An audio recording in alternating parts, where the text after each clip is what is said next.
মাইক্রোস্টেট করব। যেরকম করে আছে, ধরো D2 ইলেকট্রন আছে, D2 ইলেকট্রনের মাইক্রোস্টেট। D2 তে ইলেকট্রন আমরা দুটো অ্যারেঞ্জমেন্টে সাজাতে পারি।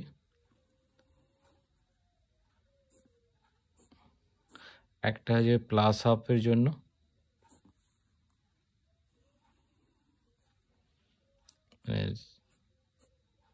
প্লাস হাফ, আর একটা minus half, spin quantum number দিলে থাকছে +2, +1, 0, -1, -2। তো টোটাল অরবিটাল যেটা আছে, অরবিটাল প্লাস হাফের জন্য 5খানা আর মাইনাস হাফের জন্য 5, টোটাল 10। তার জন্য মাইক্রোস্টেট হয়ে যাবে 10C2। তো এটার জন্য 10 ফ্যাক্টোরিয়াল আসবে, ডিভাইডেড বাই 2 ফ্যাক্টোরিয়াল, আর 10 - 2 ফ্যাক্টোরিয়াল মানে 8 ফ্যাক্টোরিয়াল। তো টোটাল যেটা আসবে 10 × 9 ডিভাইডেড বাই 2, 45। এটা গেল D2 টাইপের থাকলে D2-র জন্য। যদি ধরো থাকতো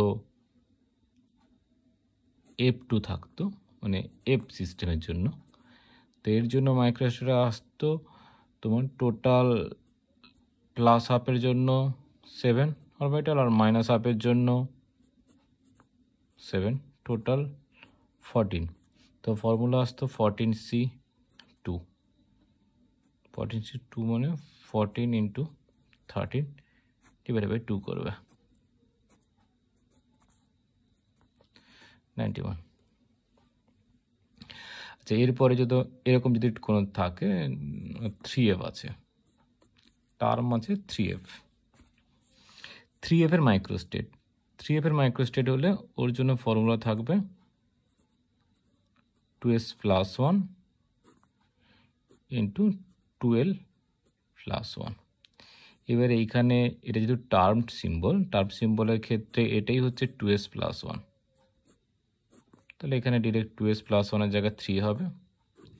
আর এফ এর জন্য এল ভ্যালু 3, এখানে আসবে 2 × 3 + 1, টোটাল 3 × 7, 21।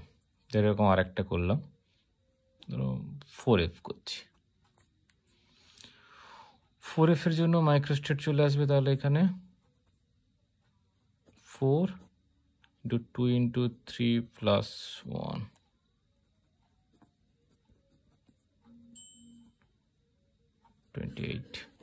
আর একটা টাইপের মাইক্রোস্টেটের কোশ্চেন হতে পারে, যে ধরো 3F2 আছে। তো এরকম কন্ডিশন হলে এটা একবারে গ্রাউন্ড স্টেট লেভেল, একটা গ্রাউন্ড স্টেট টার্ম সিম্বল আছে। এর মধ্যে কতগুলো মাইক্রোস্টেট নিয়ে এই 3F2 টার্ম সিম্বলটা ওটাই জানতে চায়।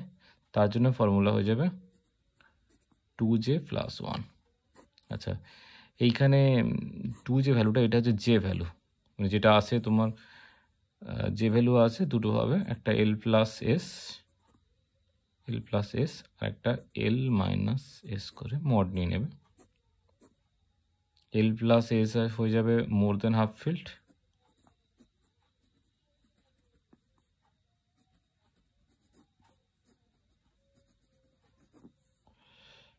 আর L - S হয়ে যাবে উল্টোটা লেস দেন হাফ ফিল্ডের জন্য। তো এটা 3F2-র জন্য 2j + 1 করলে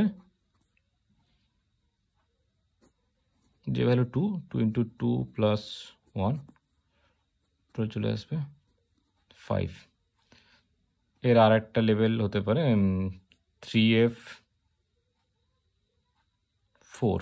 3F4 এর জন্য যদি মাইক্রোস্টেট হয় তখন হয়ে যাবে 2 × 4 + 1 মিন 9 মাইক্রোস্টেট। স্পেসিফিক এই 3f যে টার্ম সিম্বলটা আছে তার জন্য।